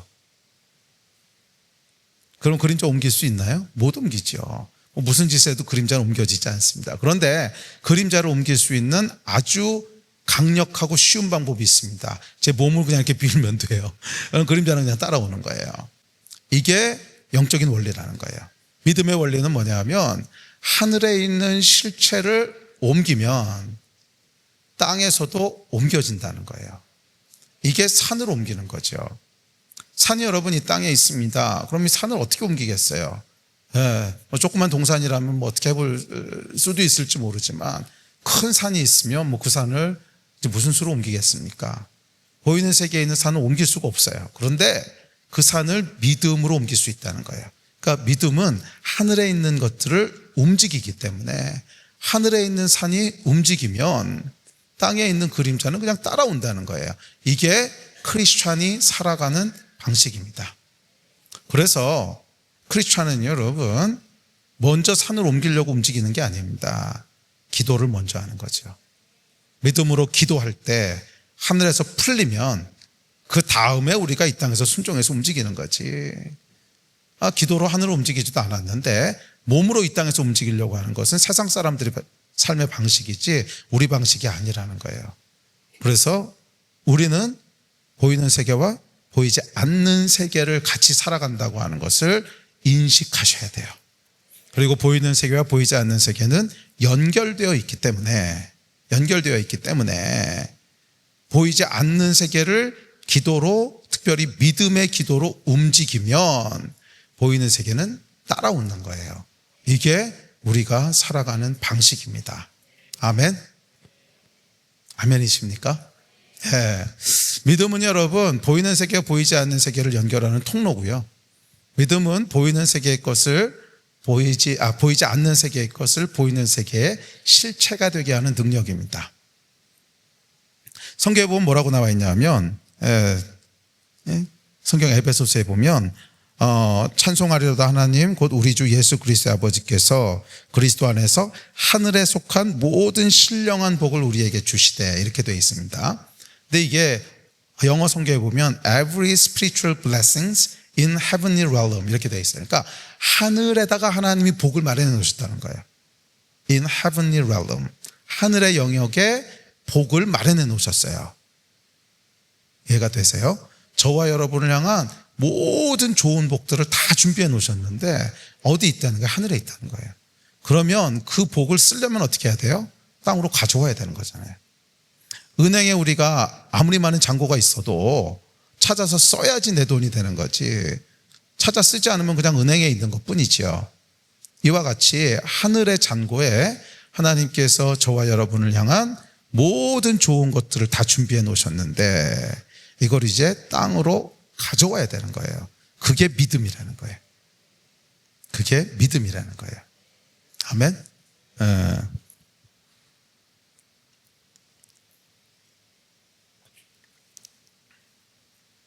저희 간증을 하나 할게요. 오래전 얘기입니다. 아마 2006년도, 7년도쯤 됐던 것 같아요. 저희 그 대학부 전도사가 있었는데, 대학부 전도사가 하루는 이제 저를 찾아왔습니다.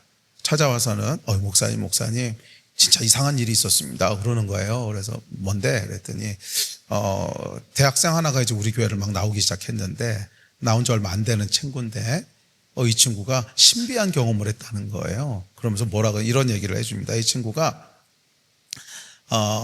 집안이 아주 어려웠어요. 예. 그래서 아버지 일찍 돌아가시고 어머니도 이제 사고로 누워 계시고, 그러니까 돈이 없어가지고서 이제 그 학교를 제대로 못 다니고 휴학해가지고 알바해가지고 돈 벌어가지고 이제 등록하고 뭐 이러고 있는 친구였는데, 하루는 이제 그 학교의 학생회관에 이렇게 앉아있고 점심때가 됐는데 돈이 한 푼도 없는 거예요. 점심을 먹어야겠는데 배는 고픈데 돈이 한 푼도 없어가지고 기도를 했답니다. 하나님 5천 원만 좀 주십시오. 5천 원만.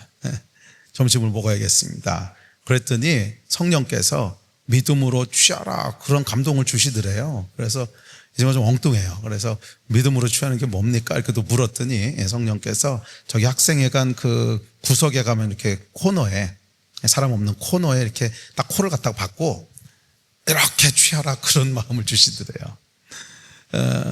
그래서 저 코너로 이렇게 갔답니다. 코너에 가서 이렇게 코너에 갔으니까 사방이 벽이죠. 이렇게 벽에다 코를 박고 5천 원만 주십시오 그랬는데 5천 원이 생겼다는 거예요. 5천 원이 생겼다는 거예요. 사람이 죽고 간 것도 아니고, 사람이 죽고 갈 수도 없죠. 벽 보고 있었는데 무슨 사람이 어디 있어요. 가운데서 했다면 누가 지나가다 줬을 수도 있는데, 벽 보고 이렇게 했는데 정말 out of nothing, 그냥 아무것도 없는 데서 5천 원이 생겼다는 거예요. 그래서 제가 너무 황당해가지고서, 거기서 듣도 보도 못한 얘기잖아요. 그래서 걔 불러라. 오라고 해라. 그래가지고 불렀습니다. 그래서 제 방으로 이렇게 왔어요. 그때 대학생이었는데, 그래가지고 제가 그 5천 원 얘기 들었다. 너 잘 들어라. 거짓말하면 안 돼. 절대 거짓말하면 안 되고 내 앞에서 솔직하게 얘기해야 된다. 그러고 이제 진짜냐? 그러고 울어왔더니 이 학생이 막 이렇게 막 수줍어하면서 진짜라고. 그래서 그런 거 5천 원 어떻게 했냐? 그랬더니 3천 원은 밥 사 먹고 2천 원은 그 다음날 이제 수업들 때 필요한 준비물 샀다는 거예요. 그래서 제가 그런 돈은 쓸 게 아니고 코팅을 해놔야지. 그렇게 써버리면 어떡하냐. 그래서 이제 보냈습니다.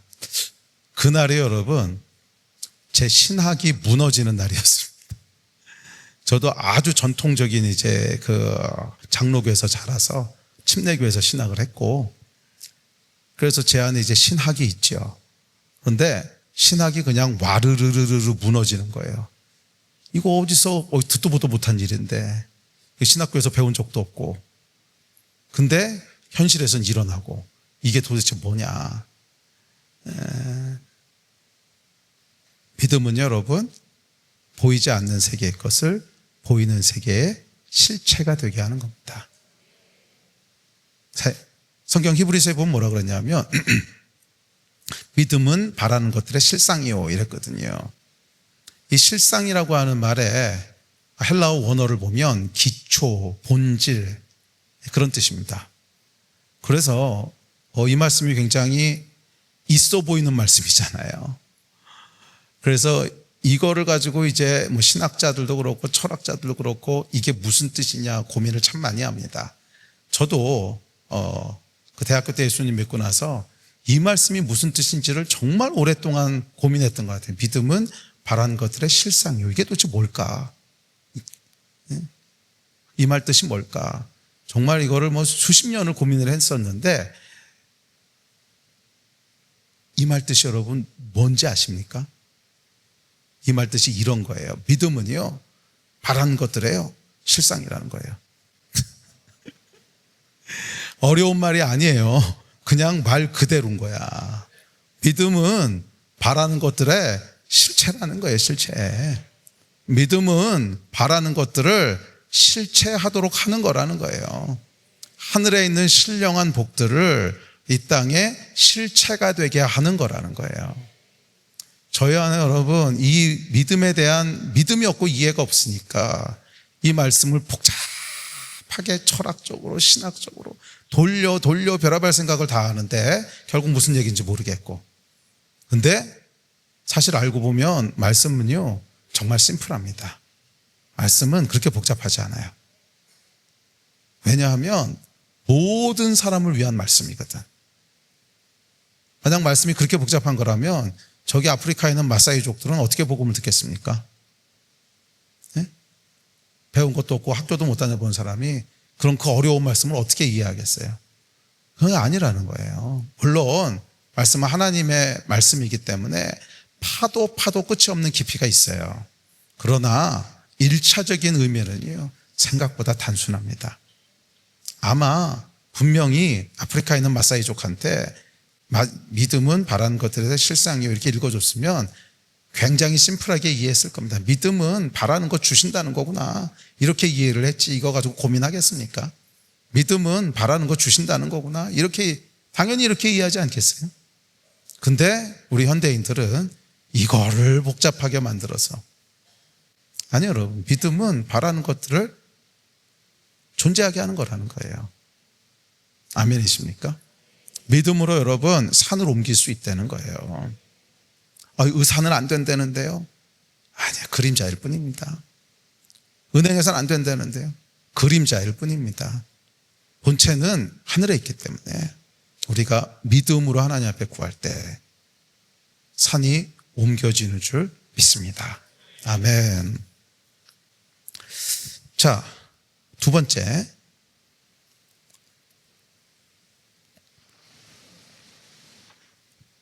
그런데 이제 문제는 뭐냐 하면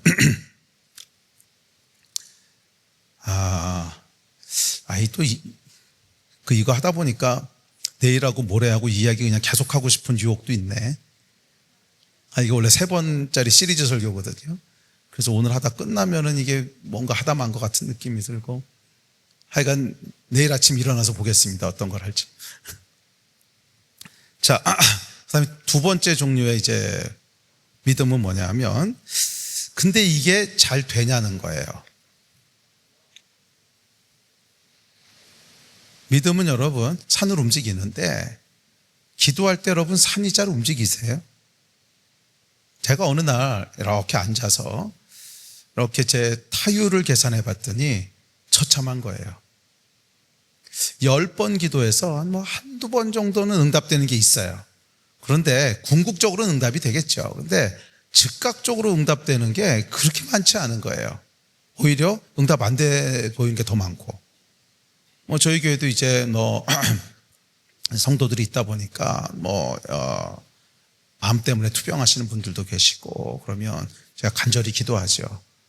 믿으면 산으로 옮긴다고 했으니까 기도하면 다 나야 되잖아요. 근데 이게 잘 안 되죠. 열심히 기도했는데 되는 분들도 있어요. 근데 안 되는 분들도 있고. 그래서 제가 이제 타율을 계산해 봤더니 정말 일할 될래나 10명 중에 한두 명 되고 한 7, 8명은 안 되고. 근데 여러분은 어떠세요? 타율이 얼마나 되세요? 10명 기도하면 10명 다 낫고 막 이러세요?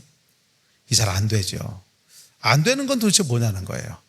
안 되는 건 뭐냐는 거예요. 이 안 되는 경우에 그러면 도대체 우리의 믿음은 뭐냐는 거예요. 자, 중요한 영적인 원리가 있습니다. 우리가 이게 살다 보면요, 이해할 수 없는 일을 만날 때가 있습니다. 불의한 일 같고 하나님이 분명히 이렇게 하셔야 될 것 같은데 그렇게 안 하세요. 하나님이 분명히 저 악인을 심판하셔야 될 것 같은데 심판 안 하셔. 그리고 오히려 악인은 잘 되고 만수무강하다가 천세를 누리고 잘 돌아가.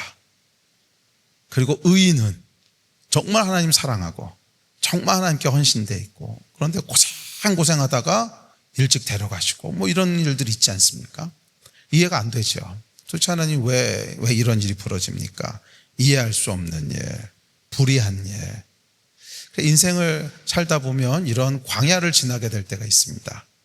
정말 광야 같죠. 기도했는데 하나님이 내 기도는 안 들으시는 것 같고 아무리 부르짖어도 하나님이 외면하시는 것 같고 이해할 수 없는 고난과 환경과 그런 일들은 계속 내 앞에서 사라지지 않고 인생의 광야를 지나게 될 때가 있고요. 지나게 될 때가 있는 게 아니고 거의 대부분의 시간들은 광야 아닙니까? 우리 인생의 대부분의 시간은 광야. 가끔 오아시스 만나지만 대부분의 시간은 광야를 걷게 되는데 이건 뭐냐는 거예요. 왜 이런 일이 벌어지냐는 거죠. 저희 간증을 하나 하죠.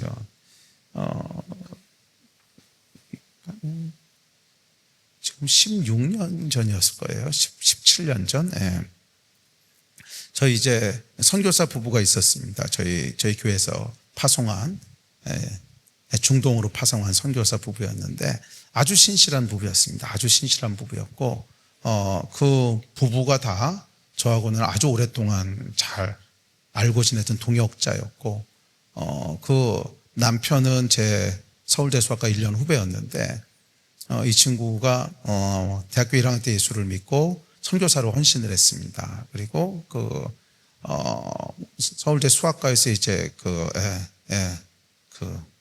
금융수학으로 PhD를 했어요. 박사를 받았는데 이 친구가 우리나라에서 금융수학으로는 1호 박사였습니다. 1호 박사라고 하는 건 뭐냐 하면 부르는 게 값이라는 뜻입니다.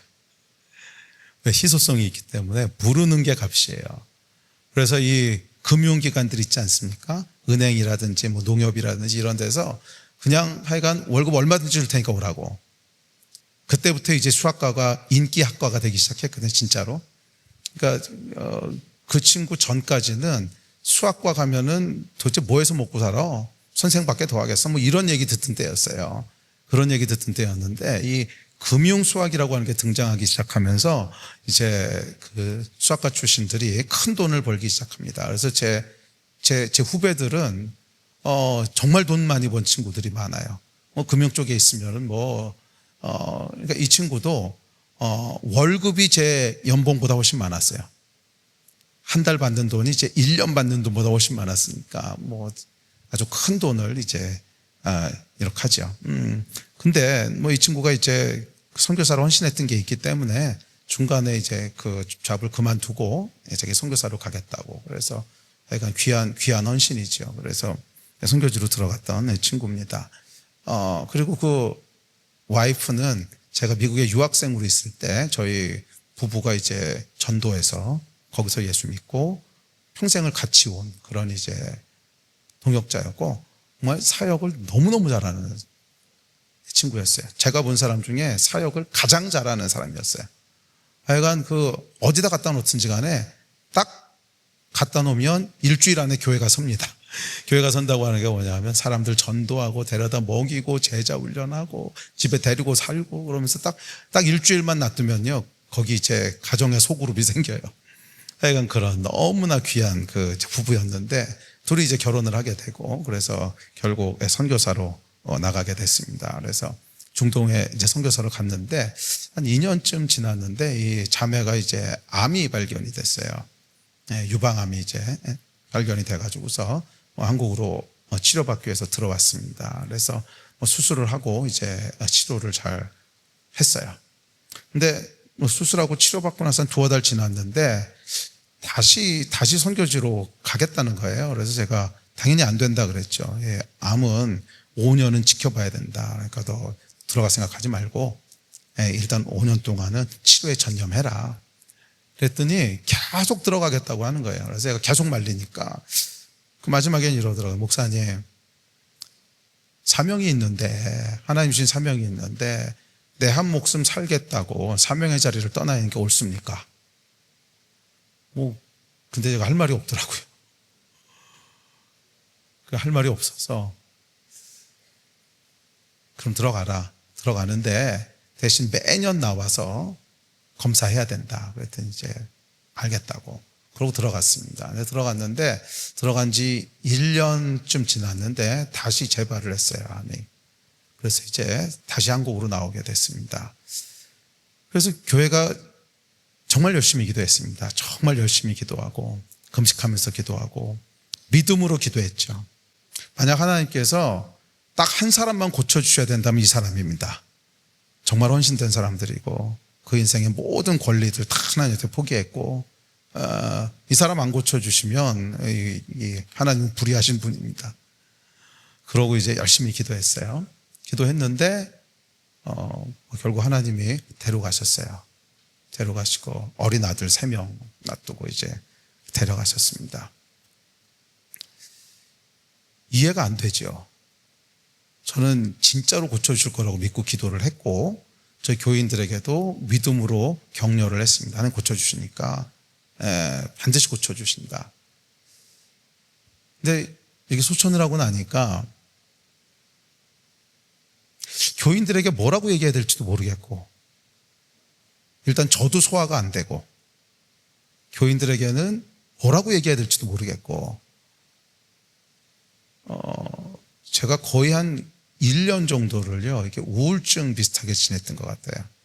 저는 이 우울증하고는 정말 아무 상관이 없는 사람입니다. 저는 굉장히 긍정적인 사람이고 제가 신학교 때 심리 테스트를 했는데 자존감이 상위 98%가 나왔는데 그 내용이 뭐냐면 모든 사람이 당신을 좋아한다고 착각할 수 있으니 조심하십시오. 이런 거였어요. 그래서 저하고는 전혀 상관이 없는데 그때는 1년 동안 웃어본 기억이 없어요. 1년을 웃어본 기억이 없고 정말 이 사망의 음침한 골짜기를 걸어가는 그리고 교회도 당연히 디프레스 되고 이렇게 믿음을 걸고 기도했는데 안 됐고 상황은 이해할 수 없고 이게 하나님이 왜 이렇게 하시는지는 설명도 안 되고 이해도 안 되고 그래서 제가 아주 어려운 시간을 보냈습니다. 그러고 나서 시간이 한참 흘렀어요. 그리고 2022년이었던 것 같아요. 23년? 그렇죠. 2년 전 23년이었던 것 같아요. 저희 젊은 선교사가 있었는데 이번에는 남편 선교사가 다른 선교사 가정이에요. 젊은 선교사 가정이었는데 그 형제가 암이 걸린 거예요.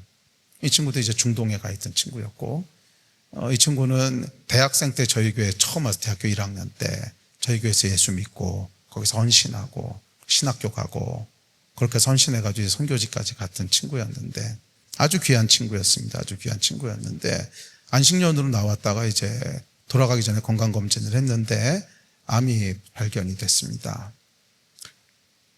당연히 열심히 기도했습니다. 정말 열심히 기도했고 믿음으로 기도하고 최선을 다해서 기도하고 그랬는데 또 하나님이 데려가셨어요. 아주 어린 딸 하나, 아내랑 딸 남겨두고.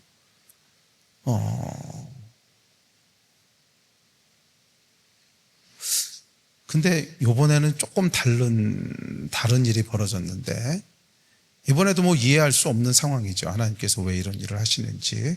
선교사고, 정말 하나님께 헌신되어 있고, 정말 하나님 사랑하고, 근데 왜 하나님께서 이렇게 하시지? 그래서 이제 장례를 치르고 그다음에 묘지에다 이렇게 묻고 집에 돌아왔습니다. 집에 돌아와서 이제 그 다음 날이 금요 예배가 있는 날이었는데, 제가 이제 목요일 날 이렇게 앉아서 기도하고 있는데, 기도하는데 하나님께서 이런 말씀을 하시더라고요. 지금은 너희가 최고의 예배를 드려야 될 때다. 그러면서 뭐라 그러시냐면, 모든 것이 이해가 되고 모든 것이 잘 되고 모든 것이 형통할 때야 예배하지 않는 사람이 어딨냐. 내가 받는 가장 기쁘고 최고의 예배는 예배할 수 없을 것 같은 상황, 이해가 안 되는 상황, 그때도 하나님께 예배하는 거야. 이 말씀을 하시더라고요.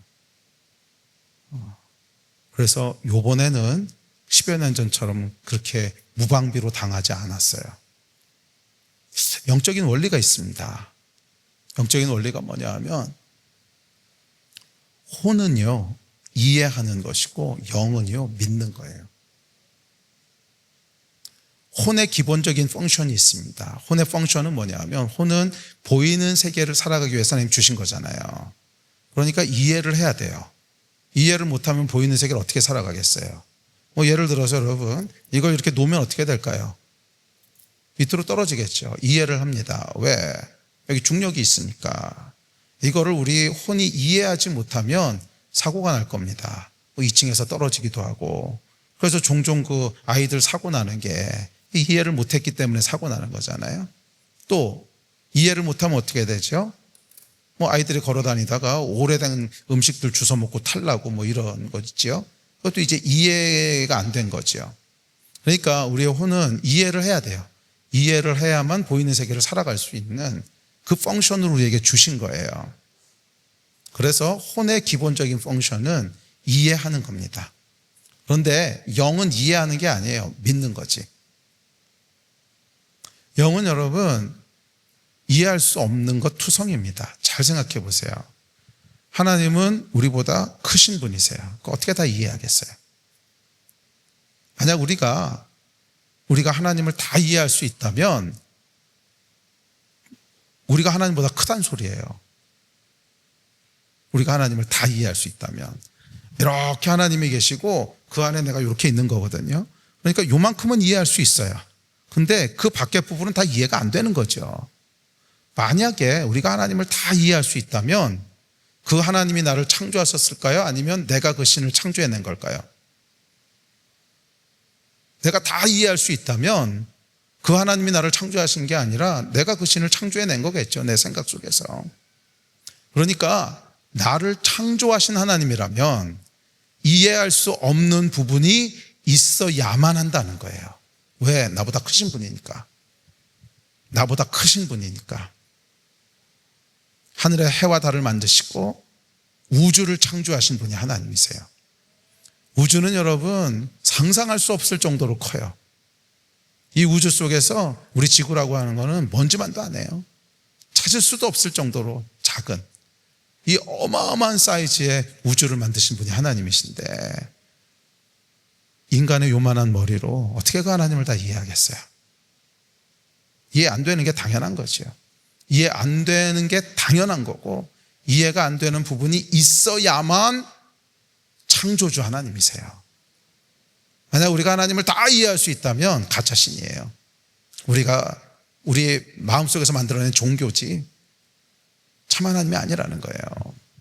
그래서 하나님이 우리에게 믿음을 요구하시는 거예요. 어차피 이해는 안 될 거야. 여러분, 우리가 조그만 아이들하고 얘기하다 보면 설명이 다 안 될 때가 있죠. 한 조그만 2살, 3살 막 말 배운 애가 와서 아빠 사탕 줘. 그러면 아유, 사탕 먹으면 나중에 이빨 아야 해. 그러면 이빨 아야 안 해. 아무리 설명해도 얘는 얘기가 안 되죠. 사탕 먹는 게 왜 이빨이 아야가 되는지 아직 이해할 수 없잖아요. 그러면 뭐라 그래요? 아유, 아빠 말 맞아. 아빠 믿어. 이렇게 얘기하지 않습니까? 자, 어른과 아이의 차이와 하나님의 우리의 차이 중 어느 게 더 클 것 같으세요? 하나님과 우리의 차이가 훨씬 크잖아요. 그러면 아이들하고 대화할 때도 설명이 안 되기 때문에 믿어 이렇게 얘기하는데 하나님이 우리와 대화를 하시면서 어떻게 다 이해를 시키시겠습니까? 그래서 하나님 뭐라 그러셨냐 하면 믿으라 그러신 거예요. 다 이해가 된다면 믿음은 필요가 없습니다. 이해하면 되지 뭘 믿어요. 자, 여러분 보십시오. 자, 이게 시계입니다. 믿으십니까? 그러면 믿을 필요가 없어요. 이해하면 돼, 시계라고 하는 거를. 이거는 믿음이 요구되지 않습니다. 그런데 믿음은 여러분 이해할 수 없는 것이 요구되는 거예요. 보이지 않는 것에 대해 요구되는 것이지 이해되는데 무슨 믿겠어요. 그냥 이해하면 되지. 믿음이라고 하는 건 뭐냐면 이해가 안 되기 때문에 믿으라 그러는 거예요. 그리고 이 이해 안 되는 상황 앞에서 비로소 믿음이 요구되고요. 그러니까 다 이해되는 상황 가운데서는 믿음이 요구되지 않는다는 거예요. 그냥 이해하면 되니까. 이해되지 않는 상황 앞에서 처음으로 우리 믿음이 발휘되기 시작하는 거예요. 그래서 여러분 우리의 영은요, 이 이해되지 않는 상황 앞에서 비로소 움직이기 시작합니다. 그 전까지는 혼이 움직이는 거예요. 뭐 다 이해하고 그렇구나 오케이 혼이 움직이는 거지 영이 움직이는 게 아니에요.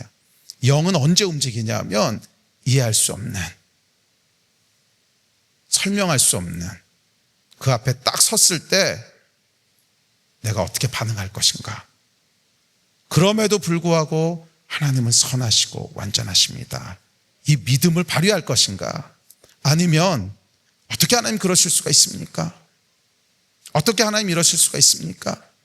혼으로 반응할 것인가? 여기서 영과 혼이 갈라지는 거예요. 그래서 여러분 이해할 수 없는 일 앞에서는 왜를 물으면 안 돼요. 왜를 묻는 순간 결론은 정해져 있습니다. 왜를 물어보는 거는 혼을 작동시킨 거거든요. 이해를 하겠다는 거예요. 내가 이미 혼을 선택했기 때문에 왜를 묻는 순간 계속 혼이 움직입니다. 혼이 강화되고 또 강화되고 또 강화돼요. 그러면 결국은 영적인 침체로 끝나는 겁니다. 혼을 계속 사용했는데 어떻게 영적인 결과가 나오겠어요? 그러니까 그냥 혼의 결과로 끝나는 거예요.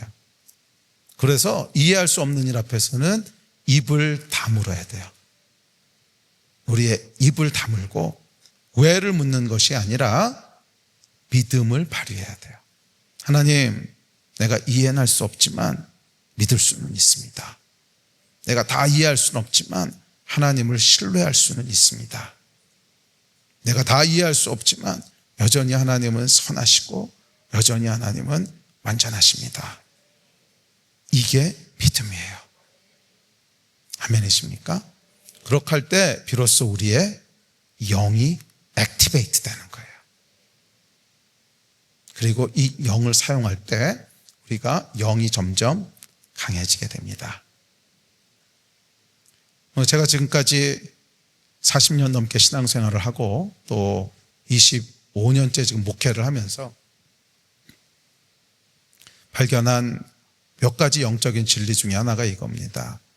우리의 믿음은요, 이해할 수 없는 상황 앞에서만 발휘되고 성장한다는 거예요. 영적인 성장은 여러분 이해할 수 없는 일 앞에서만 일어나요. 참 신기해요. 그 전까지 우리가 물론 매일 말씀을 보고 기도하고 하는 게 의미가 없는 건 아닙니다. 그걸 통해서 우리가 영적으로 점프할 수 있는 준비를 하는 거예요. 말씀과 기도를 통해서 쭉 준비하고 있다가 실전이 와요. 실전이. 그 실전 앞에서 내 안에 축적되어 있던 하나님의 말씀과 내 안에 축적되어 있던 기도의 힘이 믿음으로 발휘되면서 비로소 영화되는 거예요. 영이 되더라고. 그러니까 그 전까지는 그냥 이걸 준비하고 있는 거예요. 이해가 되십니까? 예. 그래서 이 순간에 여러분들이 믿음을 발휘하셔야 돼요. 그리고 그때 영적인 권위가 주어집니다. 뭐 이런 죽음이라고 하는 큰 사건뿐만이 아니라 매일매일의 삶 가운데 부딪히는 사건들이 있어요. 억울한 일들, 이해할 수 없는 일들. 이 일들을 우리가 매일매일 믿음으로 대면하면서 그 안에 영적인 성장이 일어나는 거예요. 아멘. 자, 그래서 그 다음날이 이제 금요일이었습니다. 금요일이라서 제가 교회를 가서 이제 저녁 때 간단하게 이야기를 나눴습니다. 성도들에게. 지금은 우리가 최고의 예배를 드려야 될 때입니다. 다 이해되고 모든 것이 다 잘 풀릴 때야 누군들 예배하지 않겠습니까? 근데 하나님이 받으시는 최고의 예배는 예배할 수 없을 것 같을 때, 이해할 수 없는 상황 가운데 여전히 하나님은 선하십니다 하고 예배하는 것이 진짜 예배입니다. 그리고 그날 예배는요 정말 놀라운 예배였어요. 저는 하늘이 열렸다고 하는 걸 그날 정말로 볼 수 있는, 모든 성도들이 하나님 앞에서 울면서, 근데 슬픔의 눈물이 아니에요. 감사하고. 왜 감사하는지 몰라요. 감사하고 통곡하고 끊임없이 하나님을 예배하는데, 와, 이런 예배도 우리가 드릴 수 있는 거구나. 그리고는 교회가요 아무런 그 상처 없이, 아무런 후유증도 없이 너무 감사하게 하나님 앞에 더 부응하게 되는, 이해할 수 없는 일들은 우리의 일상입니다. 왜냐하면 타락한 세상을 살기 때문에.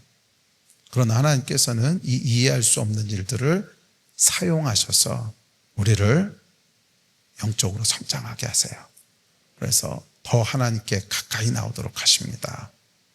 이런 영으로 살아가는 여러분 되시기를 주의 이름으로 축복합니다. 우리 잠깐 같이 기도할까요?